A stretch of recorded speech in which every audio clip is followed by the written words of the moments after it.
O tempo é um dos maiores enigmas da ciência. Questões como: será que podemos viver em um universo onde o tempo não existe? Ou é possível fazer viagens no tempo? Continuam a intrigar pesquisadores ao redor do mundo.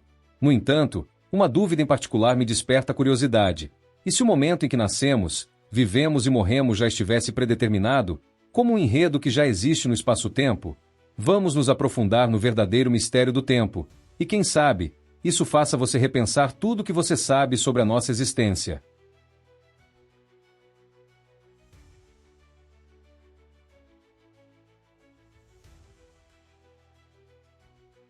A teoria da relatividade derrubou a visão de um tempo único e universal, como Newton imaginava.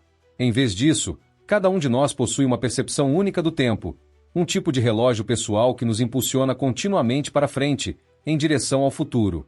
Mas aqui está o mais interessante. Apesar de parecer que o tempo passa da mesma maneira para todos, quando comparamos relógios de diferentes lugares, percebemos que ele realmente se comporta de maneiras diferentes.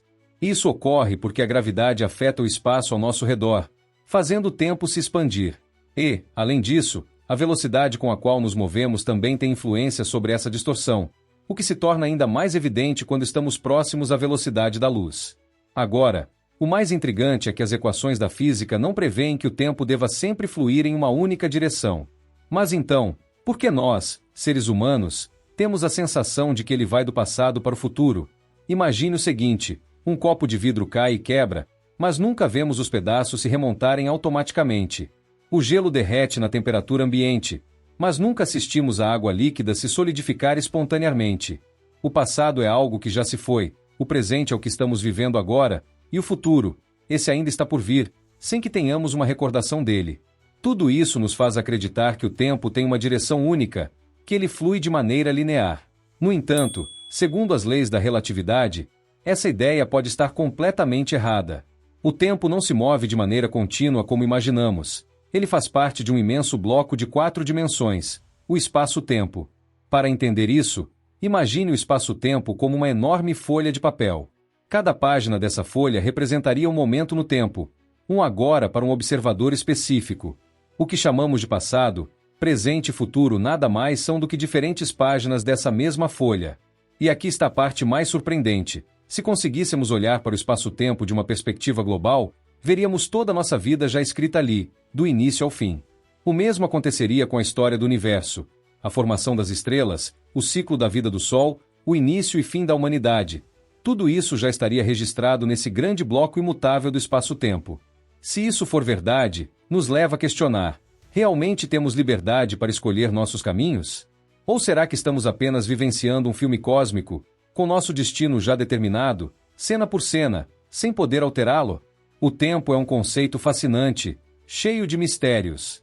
Vamos imaginar que o espaço-tempo seja como um filme sendo projetado por um projetor. Pense que uma luz ilumina as diferentes partes do tempo. Cada pessoa, cada observador, teria sua própria projeção do agora, como se estivesse assistindo um filme, um quadro por vez. O problema, no entanto, é que, apesar dessa analogia parecer simples, os cientistas nunca encontraram uma luz que impulsione o tempo dessa maneira. Não há nada que empurre o tempo para frente. Pelo contrário, as descobertas sugerem que o espaço-tempo, com passado, presente e futuro, já existe como um todo, de forma simultânea e imutável. Aqui vem a parte mais curiosa. De acordo com as leis da física, um copo de água poderia, teoricamente, voltar a formar cubos de gelo, mesmo à temperatura ambiente. Da mesma forma, um copo quebrado poderia se recompor magicamente. Isso é possível porque as leis da física são simétricas no tempo. Ou seja, os eventos poderiam acontecer em qualquer ordem, e essa propriedade é chamada de simetria de inversão temporal. Isso nos leva a uma conclusão bastante intrigante. O fluxo do tempo que percebemos é, na realidade, uma ilusão. O que chamamos de passagem do tempo nada mais é do que um efeito do modo como processamos a realidade. Na verdade, o passado, o presente e o futuro já existem igualmente. O agora que sentimos é apenas uma fatia dessa imensa estrutura chamada espaço-tempo. Isso significa que não há um agora absoluto. Cleópatra, Machado de Assis, ou até mesmo as pessoas que viverão no ano 3000, todos existem, mas em fatias de tempo diferentes da nossa. Você não consegue vê-los porque simplesmente não compartilha o mesmo agora que eles. Aqui entra uma revelação ainda mais perturbadora. Nada do que você vê está realmente no seu presente. Tudo o que percebemos já aconteceu no passado. Isso ocorre porque a luz leva um tempo para alcançar nossos olhos. Por exemplo, tudo o que vemos ao nosso redor não é exatamente como está agora, mas sim como era no passado.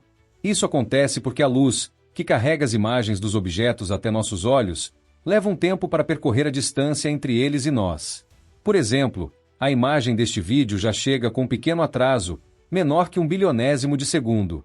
A luz da Lua demora 1,3 segundos para alcançar a Terra, então sempre a vemos como era pouco mais de um segundo. E o Sol? O que enxergamos dele agora é, na verdade, sua aparência de 8 minutos e 5 segundos atrás.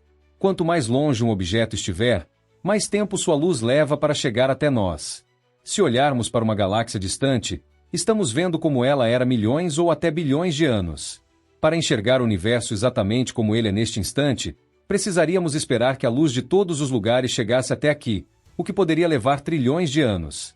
No fim, o que chamamos de presente é apenas uma atualização constante de imagens do passado. Essa perspectiva muda completamente a forma como vemos a realidade. Embora todos nós vivamos no mesmo planeta e dentro de condições semelhantes de velocidade e gravidade, se duas pessoas estiverem em galáxias distantes, viajando a velocidades diferentes, seus agoras podem ser completamente distintos. No contexto da relatividade, o espaço-tempo não é algo fixo ou imutável. Ele pode ser curvado, distorcido, esticado. Assim como aceitamos que o espaço físico existe de maneira contínua, devemos aceitar que o tempo também já está totalmente presente. E aqui chegamos à conclusão mais inquietante de todas.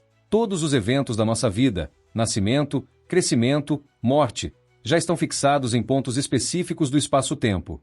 Estamos simplesmente percorrendo esse caminho, como se estivéssemos assistindo um filme, um quadro de cada vez. Isso nos leva a uma reflexão filosófica profunda. Se o futuro já está de alguma forma definido, será que realmente temos liberdade de escolha? Ou somos como folhas levadas pela corrente de um rio, sem poder de decisão real?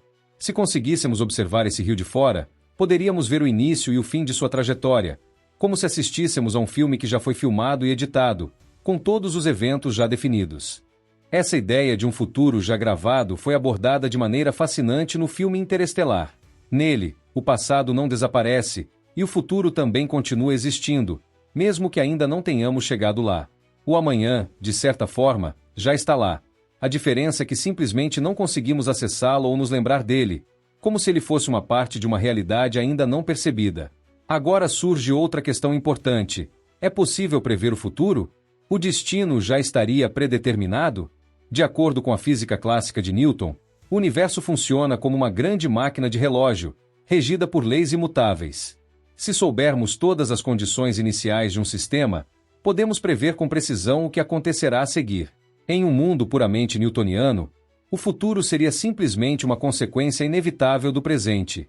Esse tipo de determinismo funciona bem para objetos grandes, como planetas e carros, onde não é necessário um grau extremo de precisão. Einstein também acreditava no determinismo, e suas equações da relatividade permitiram prever fenômenos cósmicos com uma precisão impressionante. Mas então, surgiram os princípios da mecânica quântica, e tudo isso começou a mudar. No mundo subatômico, as partículas não se comportam de maneira previsível. Não podemos afirmar com certeza onde um elétron estará. Podemos apenas calcular as probabilidades de ele estar em um determinado local. Esse nível de aleatoriedade trouxe uma nova perspectiva para a física moderna. O universo pode não ser completamente determinista, e a percepção do observador tem um papel fundamental na construção da realidade que experimentamos. Mesmo que muitas leis físicas ainda permitam previsões precisas, há sempre uma margem para o acaso, especialmente ao longo de longos períodos de tempo. Pequenos detalhes podem fazer uma diferença gigantesca no desenrolar dos eventos. Além disso, fenômenos microscópicos, regidos pelos efeitos quânticos, podem influenciar essa imprevisibilidade. Isso nos leva a considerar que talvez exista algum grau de livre-arbítrio, mas a questão é: até que ponto? Se a relatividade foi difícil de entender, prepare-se, porque a visão quântica do tempo é ainda mais desconcertante. A física quântica nos diz que o tempo, como conhecemos, pode ser uma ilusão. No mundo quântico, o passado, o presente e o futuro podem coexistir ao mesmo tempo, em um estado de superposição. E o mais estranho de tudo, a causalidade, a relação de causa e efeito, pode ser invertida. Esse fenômeno foi observado em experimentos como a famosa experiência da dupla fenda, onde uma partícula pode estar em vários estados simultaneamente até ser medida. No momento da medição, a partícula decide em qual estado estará, como se o ato de observar não afetasse apenas o presente, mas também o passado. Isso nos leva a uma pergunta ainda mais intrigante. Será que o espaço-tempo só existe porque nossa consciência o percebe? Se não houvesse ninguém para observá-lo, o tempo existiria da mesma forma? Talvez o que chamamos de passagem do tempo seja, na verdade, uma evolução contínua da consciência dentro de uma gigantesca rede quântica. Isso nos conduz a uma ideia ainda mais fascinante. E se a realidade não fosse uma só, mas um conjunto infinito de possibilidades? Imagine que nosso cérebro estivesse constantemente sintonizando diferentes realidades, como se estivéssemos escolhendo uma estação de rádio entre inúmeras frequências. O universo inteiro poderia estar transmitindo infinitas frequências simultaneamente, e nossa consciência escolheria uma delas, criando nossa própria realidade com base nisso. Se for assim, podemos estar vivendo como em um grande sonho, um sonho onde todos os eventos já aconteceram, e nossa mente está apenas desbravando as possibilidades à medida que as experimenta. É como se o universo já tivesse sido gravado, e nós, seres conscientes, estamos apenas assistindo ao filme, sem saber exatamente o que virá a seguir. A verdade é que você já nasceu, viveu e, talvez, já tenha falecido. Tudo está lá, no espaço-tempo, aguardando apenas ser percebido. Isso, sem dúvida, é uma ideia que pode parecer inquietante, mas também possui uma beleza profunda e intrigante. É claro que muitos de vocês devem estar pensando que estamos entrando em um território puramente filosófico. E, embora essa ideia seja fascinante, ela não está apenas no campo da especulação. Há estudos e teorias físicas cada vez mais sólidos que se alinham a esses conceitos e buscam explorar como o tempo realmente funciona. Para concluir, nada melhor do que as palavras de um dos maiores pensadores da história, Albert Einstein. Em uma carta escrita após a morte de seu querido amigo Michelangelo Besso, Einstein expressou uma visão que ressoava com suas próprias descobertas sobre o tempo. Ele partiu deste estranho mundo um pouco antes de mim. Mas isso não significa nada. Pessoas como nós, que acreditam na física, sabem que a distinção entre passado, presente e futuro é apenas uma ilusão teimosamente persistente. Curiosamente, Einstein faleceu apenas 1 mês e 3 dias depois de Besso, o que traz um peso ainda mais profundo a essas palavras, como se ele soubesse que a linha entre vida e morte, assim como o tempo, é muito mais complexa do que imaginamos.